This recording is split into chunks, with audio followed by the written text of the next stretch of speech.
So it's been a couple days with Pokopia, or Pokepia. I'm not entirely sure which is the proper way to enunciate it. Nonetheless, though, the game is actually really fun. Those 10 out of 10s you might have been seeing across the board, well, I wouldn't say it's necessarily true. I have to say this is definitely a lot better than Animal Crossing New Horizons. I'm having a lot more fun with this. I feel like the customization is a lot better here, which I will tackle later in this video. But definitely the main thing that kind of sparked my inspiration, and the main thing that is sparking all the positive things I gotta say about this game is the fact that there is not only the Animal Crossing New Horizons, island creator. You can build your own island however way you want with whatever materials you want with basically no limits, but also the fact that there is a whole freaking story mode that could span you up to 80 hours of gameplay. Oh my goodness, this is what Animal Crossing New Horizons should have been, and it's a goddamn Pokemon spin-off. So hey guys, it's Cyanize here, and today we're talking about Pokopia, and I'm actually having a really fun time with this game. I am not a fan of this game being a game key card. I wish as a physical collector that I could have had this physically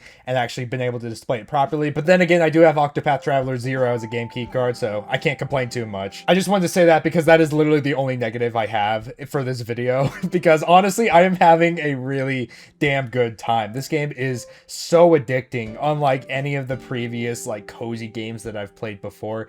This game is so addicting. Sure, yes, you have your creation aspects. I won't go too into them. Obviously, you have your recipes and whatnot. You have crafting, all that stuff. You restore your PP with Lepa berries, so that way you can use moves like Water Gun, Leaf Age, Rotiller to plant seeds and flowers and all that fun handy dandy stuff. Pretty much all the Pokemon moves that you get to basically help customize your island and whatnot. You have all the tools you need to make your island, as well as a progression system to help you earn said things. It is kind of annoying how you have to kind of explore these worlds to get some of that progression system. If you wanted to upgrade to your suck ability, which is totally not Kirby, if you want the ability to plant water sources, you have to get a later upgrade further in the game. So while sure, you can go over to the island on the left, which is called Pallet Town, you can change the name to it however you want. You can go over there and make your island and whatnot, but I personally wouldn't recommend it because you don't really have all the tools you need to make the island properly how you want. Unless you want to make an island with all your limited resources, that could totally be fun as well. But you're definitely incentivized to complete the story mode. I still can't believe this game has a story mode. I thought it was just going to be cozy crafting simulator. I also just didn't expect it to be on the level of crafting and customization like Animal Crossing. I am so glad to say that it is. They actually pack this game with a lot to do. And it's not even so much like crafting and all that fun stuff. It's not even so much just the customization aspect that makes this game really fun. No, the main appeal is definitely the Pokemon. I mean, it'd be a little weird if you played a Pokemon game and the main appeal wasn't Pokemon. But yeah, instead of just simply inviting Pokemon into your island and having them wander about, not serving a purpose at all, these Pokemon actually do serve a purpose. So not only do they help you serve a purpose by giving you moves to interact with the world, as well as giving you the ability to craft various things, be able to light torches, all that fun stuff, but also there's a friendship system with them. You can raise their happiness and their comfort level by creating a habitat for them.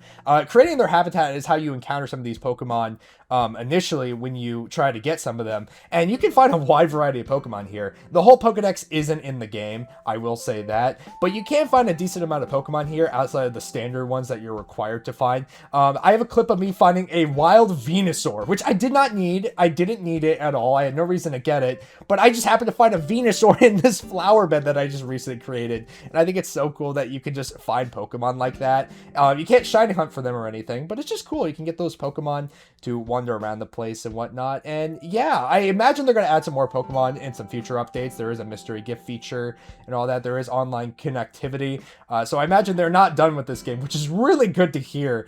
But yeah, definitely the main appeal is crafting, building homes, and building places for your Pokemon to live in, and restoring this island through the story mode content. Also, I still can't believe I'm just saying that out loud. There is a proper story. There is lore in this game. This game takes place in the Kanto region in a post-apocalyptic version of it where you have to rebuild it, and none of the humans are here anymore, and all the Pokemon are just oh, where are the humans? Where do they go? And it's your job to kind of restore this whole town in the hopes that the humans do come back. And You know, whether or not they do come back, I won't be able to tell until I beat the game, but you play as this Ditto that you can customize however you like. I wish there was more customization options, but I think that will further be explored through updates and or me playing through the game and getting more customization options. I found this ninja outfit, and I'm never taking it off because I love Greninja. But yeah, whoever decided that the main protagonist be a Ditto, that is the most genius thing ever. I would have never thought of something like this. This is practically like Pokepark 3 if you think about it.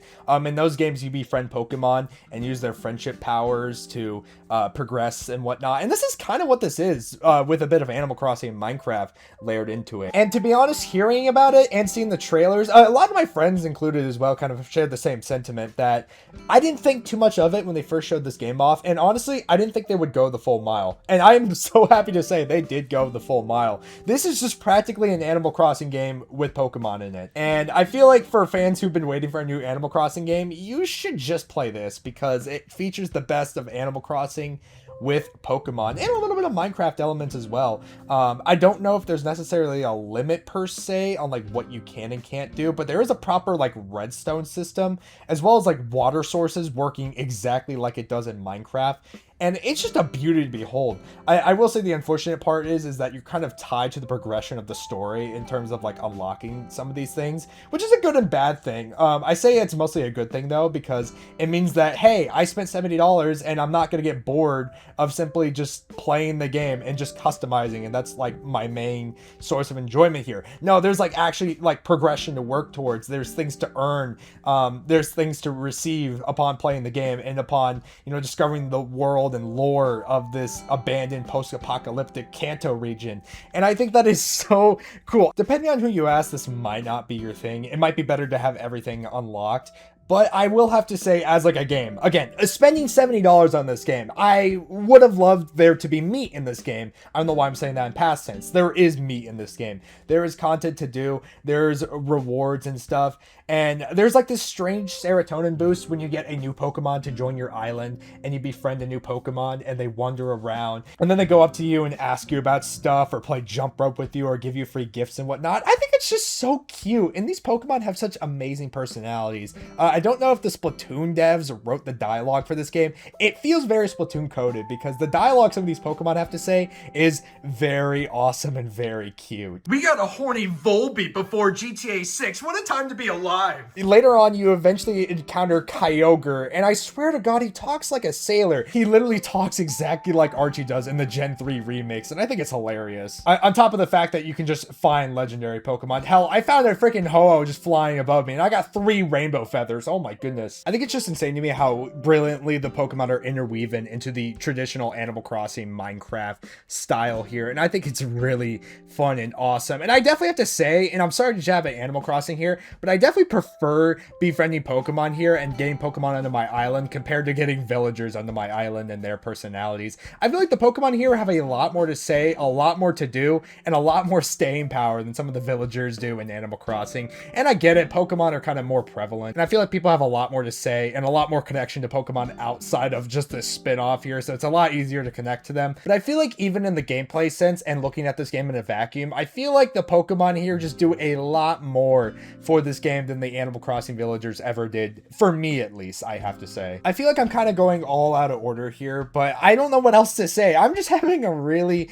damn good time with this game. I really enjoy making habitats for Pokemon to inhabit. I really enjoy building spaces and whatnot. Right now, I'm kind of working on building a house for myself to put all my items in and whatnot. I just finished building the Pokemon Center. Actually, speaking of building the Pokemon Center, I think it's important to note for people who are considering buying the game. Interestingly enough, just like Animal Crossing, there is a real world clock and it does track, and buildings do take a certain amount of real world time to craft. And that applies to stuff like buildings and waiting for things to be crafted by certain Pokemon, like giving logs to a Scyther so it can turn it into timber. It all operates on a real-time system, which is really funny. Hell, sometimes they'll just straight up tell you the exact time based on your system clock when the item that you're crafting will be ready. And I think it's kind of funny. When I was going about to rebuild the Pokemon Center, they literally told me it would take till tomorrow for it to be fully built. And I think that is just really funny and interesting. Not that that's a bad thing. thing entirely. A lot of people might see this as like oh no, I have to like, you know, I can only play this game for like 15 minutes a day and then I can't do anything else. I would argue there is plenty of stuff to do. I think that's also added by the fact that, yeah, there's like single player content to progress through. There's more Pokemon you can raise their comfort levels for. You can continue to restore the island and whatnot. And that's literally all I've been doing, by the way. I've just been restoring this island. I could progress, and I probably should. I should probably get some of the newer abilities and whatnot. But I just want to make this island look pretty. I don't know. I love this island. And even though it's the same as everyone else's island, I just want to make it look pretty before I do anything. I know a lot of people will probably already have all the resources and whatnot before I do, but I don't know. I just want to make it look pretty. I just want to get more Pokemon. I'm just so addicted right now. And I'll probably progress here pretty soon. It's pretty cool how there's multiple different like islands and whatnot. There's not just the one stationary island that you all start off on. There's multiple different areas through these gates that you can go through, which is really cool and allows you to encounter more different kinds of Pokemon, especially some of these Pokemon like Tangrowth over here that are unique to this game and have different like forms and whatnot, kind of like the Kanade Project Sekai Pikachu over here. They're the same picture. But even though I haven't really progressed with going to different areas, and even though I haven't really progressed on my own customizable personal island, I'm having a really damn good time. And I feel like there's no really wrong way to play this game, which is really nice. It's a really nice cozy game to play on that can take away a lot of hours of your day if you're not careful. So definitely be careful of that. This game is addicting, and there is a lot of things to do and a lot of things to customize. And I'm sorry, I don't mean to jab at Animal Crossing, but this game is a lot more fun than New Horizons. And I think it is helped by the fact that there literally is a story mode progression on top of the fully customizable island you got through New Horizons. And I feel like this game is just the best of both worlds here.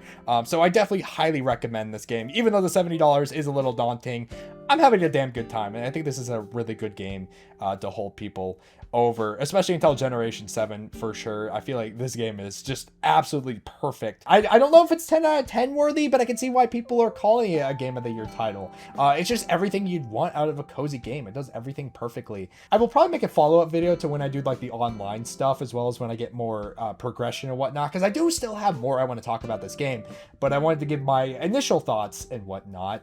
Yeah, I'm having a really damn fun time. I cannot wait to get back to you all when I unlock Greninja. I will totally be normal about it. But definitely let me know your guys' thoughts on Pokopia, whether or not you have the game or not. Let's have a conversation down there about the game. Let me know if you're planning on buying it, or if you do already have it, let me know how much fun you guys are having with it and any criticisms you have with it. I'm definitely down to have a conversation down there as always. Stay hydrated, stay cool, and I will see you all in another video. Bye-bye.